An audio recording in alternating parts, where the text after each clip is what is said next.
नमस्ते स्टूडेंट्स, मैं केम दिव्या आप सभी का बहुत बहुत स्वागत करती हूँ हमारे यूट्यूब चैनल विद्यापीठ ग्रेजुएशन क्लासेस में, जिसमें आज हम आपके लिए लेकर के आ रहे हैं some important topics for the exam, जिसमें बीए फर्स्ट ईयर का मनोविज्ञान पेपर फर्स्ट, जिसका नाम है मनोवैज्ञानिक प्रक्रियाओं के मूल आधार। और इसमें आज जो हमारा पहला टॉपिक है वह है न्यूरॉन। तो स्टूडेंट्स, ये जो न्यूरॉन है वो 2015 में पूछा गया था, 2014 में पूछा गया था, और अकॉर्डिंग टू द सिलेबस ये बहुत ही इम्पॉर्टेंट है। तो दैट इज़ वाई मैं आपको ये जो मैंने अभी नया प्लेलिस्ट क्रिएट करा हुआ है, जिसका नाम ही मैंने रखा हुआ है important questions for the exam. ठीक है, तो ये आपको उसी प्लेलिस्ट में जाकर के मिल जाएगा, जिसमें आप जान पाएंगे कि कौन कौन से इम्पॉर्टेंट क्वेश्चन हैं और जो एग्जामिनेशन में पूछे जाते हैं। और इस important question for the exam part 1 में दीर्घ उत्तरीय क्वेश्चन मिलेंगे आपको। तो आज अभी जो टॉपिक मैं स्टार्ट करने वाली हूँ वो दीर्घ उत्तरीय टॉपिक है। ठीक है, तो आइए टॉपिक को शुरू करते हैं। तो ये है न्यूरॉन, अर्थात न्यूरॉन को जिसे हम हिंदी में स्नायु कोश भी कहते हैं। ठीक है, तो यहाँ पर पूछा जा रहा है कि न्यूरॉन की संरचना बताइए, न्यूरॉन कितने प्रकार का होता है और इसके कार्य क्या होते हैं। तो सबसे पहले हम कार्य की चर्चा करेंगे, क्योंकि हम जब तक किसी चीज़ का इम्पोर्टेंस नहीं जानते हैं तब तक हम उसको पढ़ना नहीं चाहते हैं। तो कार्य का हम एक छोटा सा भाग हम जानेंगे और उसको विस्तृत में हम उसको बाद में वर्णन करेंगे according to the question. Okay, तो न्यूरॉन का सबसे बड़ा कार्य यही है कि वो संवेदी चीज़ों को, जैसे कि हम किसी चीज़ को जो अगर छूते हैं तो वो ठंडा है, गर्म है, ठीक है, या फिर हमारे मस्तिष्क में जो आवेग उत्पन्न होते हैं, है ना, संवेग उत्पन्न होते हैं, तो ये सारी चीज़ें उस न्यूरॉन के कारण ही होती हैं। न्यूरॉन नाड़ी संस्थान का एक संरचनात्मक इकाई है और प्रत्येक स्नायु में इतनी क्षमता होती है कि वह नाड़ी आवेग को अपनी पूरी लंबाई तक प्रवाहित कर सके तथा इस आवेग को दूसरे स्नायु, मांसपेशी अथवा ग्रंथि तक पहुंचा सके। इसकी जो लंबाई होती है वह 1/10 मिलीमीटर से कई फीट तक हो सकती है। किसी न्यूरॉन का सर्वाधिक चौड़ा भाग जीव कोश होता है। यदि स्नायु कोश को अगर इसकी संरचना को देखा जाए तो इसके 3 भाग 3 तरीके से दिखाई देता है, जिसमें पहला है वृक्ष तंतु, जीव कोश, अक्ष तंतु। वृक्ष तंतु के कारण ही हमारा जो स्नायु तंत्र है वह आवेगों का ग्रहण करने का कार्य करता है। यह वातावरण संबंधी उद्दीपकों अथवा सेल्स से उद्दीप्त होते हैं। यह जो वृक्ष तंतु होते हैं वह पेड़ की सूखी टहनियों की तरह दिखाई पड़ते हैं एवं आकार इसका बहुत ही छोटा होता है। ठीक है, और ये घने दिखाई देते हैं, जैसे एकदम प्रॉपर, जैसे कोई पेड़ सूख जाता है और उसकी टहनियाँ होती हैं, तो ये जो वृक्ष तंतु है ये उसी प्रकार का ठीक दिखाई देता है। और इसकी जो शाखा रूपी जो आकार होता है शाखा का, तो ये उसी आकार के दिखलाई पड़ते हैं। और जब ये आवेग को ग्रहण करते हैं तो आवेग को ग्रहण करने के बाद में यह जीव कोश तक पहुंचाते हैं, जीव कोश को वह आवेग पहुंचाते हैं। इनका वृक्ष तंतु का यही कार्य है। अब जानते हैं जीव कोश क्या है। तो जीव कोश अंडाकार या फिर वृत्ताकार आकार की होती है और जीव कोश के चारों ओर एक झिल्ली तरीके का होता है। और ये जो जीव कोश होता है उसके मध्य में एक केंद्र होता है जिसे हम जीव कोश केंद्र कहते हैं। और केंद्र और झिल्ली के बीच में एक तरल पदार्थ भरा होता है जिसे साइटोप्लाज्म कहते हैं। स्नायु का जीव कोश एक महत्वपूर्ण अंग है जिससे प्रत्येक स्नायु आवेग गुजरता है।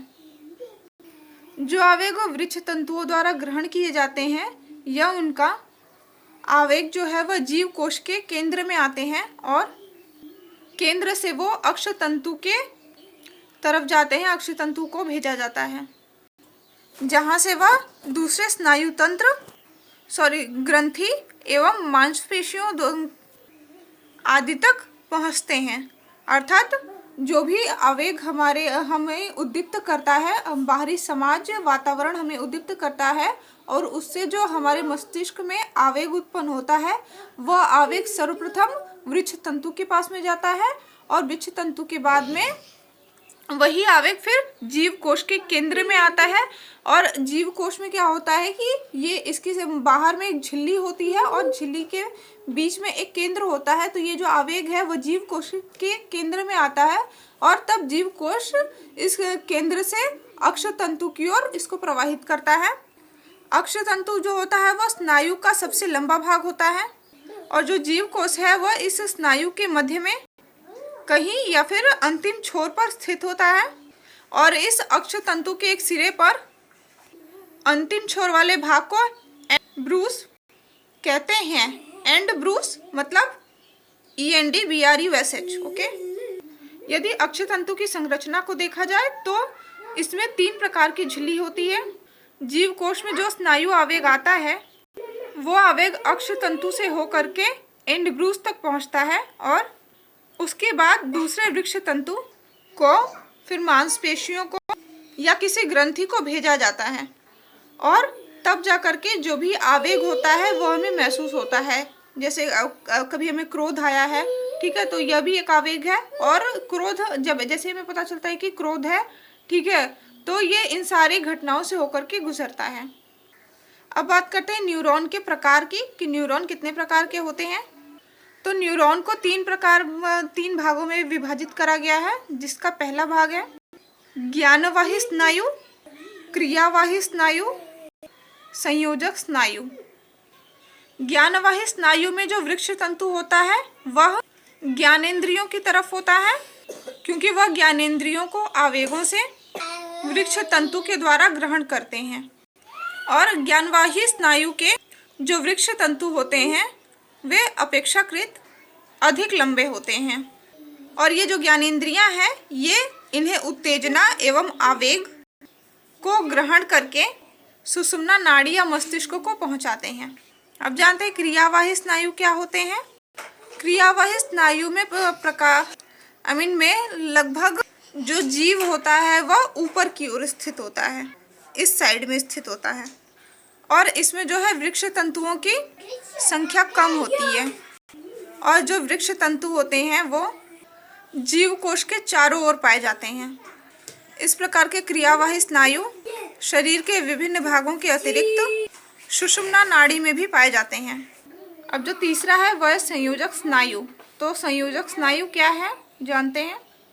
यह सुषुम्ना नाड़ी तथा मस्तिष्क में सर्वाधिक संख्या में पाए जाते हैं और इनका जो कार्य होता है वह विभिन्न प्रकार के स्नायुओं को जोड़ने का होता है। अर्थात ये जो मस्तिष्क में जितने भी न्यूरॉन पाए जाते हैं वह इन्हीं के कारण एक दूसरे से बंधे होते हैं और ये शरीर के भिन्न भिन्न भागों में पाए जाते हैं और इसी कारण शरीर के हर अंग में हमें संवेदना का आभास होता है। और शरीर के भिन्न भिन्न भागों में पाए जाने वाले संयोजक स्नायुओं की संरचना शरीर के अनुसार भिन्न भिन्न प्रकार की होती है। अब जानते हैं न्यूरॉन के कार्य क्या है।